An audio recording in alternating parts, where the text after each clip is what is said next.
What is the most expensive tech stack mistake that you've seen, and how would Dragonfly have prevented it?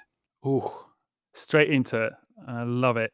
First of all, I personally have made many mistakes in my career, and some have been more costly than others. And I think the biggest ones tend to relate to buy versus build decisions. And for the listeners who are not familiar with this, the question is about should you build something internally or should you buy something off the shelf? So it's kind of very simple in this regard. And there are many reasons why one would like to build something or buy something off the shelf, but the decisions are costly because usually these decisions relate to foundational software. Like you're building a company, oftentimes, if you have a question, buy versus build, it's about a central system, kind of the foundations of your business.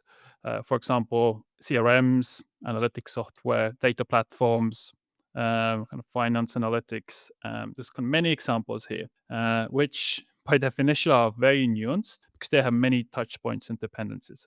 And with nuance comes complexity, and with complexity, uncertainty.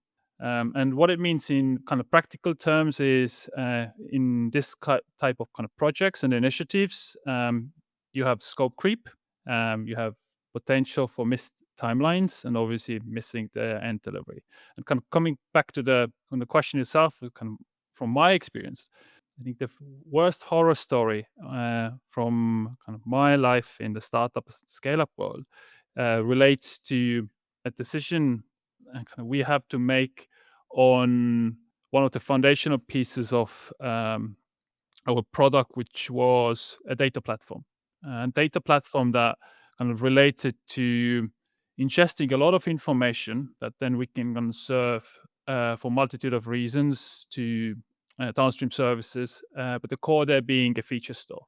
And for listeners, feature store is it's a transformation engines that takes input, raw information, and puts it to something insightful. And we used it for risk prediction.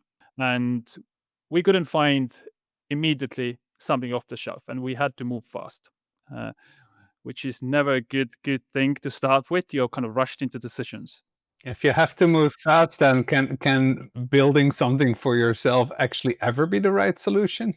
It's a great question, and now looking back with hindsight, obviously I should have taken slightly longer to think about through the decision making process.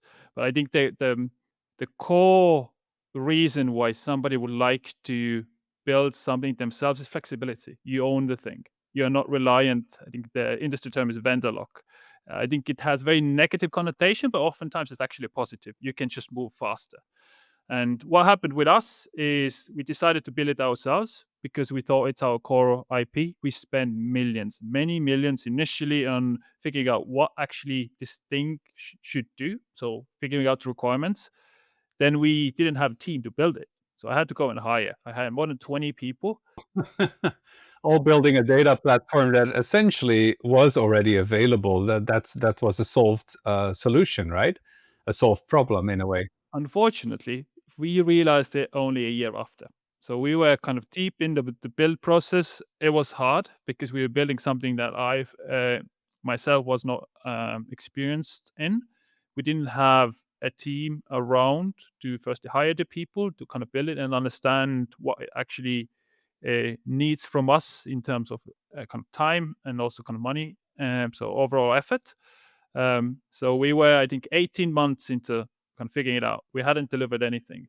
And then we were faced with this kind of the hardest decision probably in my professional life where I had to kind of pull the plug and say, like, there's something out there. We can most likely deploy it in a month and it does what we need today. We shouldn't kind of over optimize for the future and kind of focus on here and now. And yep, it ended up me spending 18 months doing something that had zero value and spending millions doing that.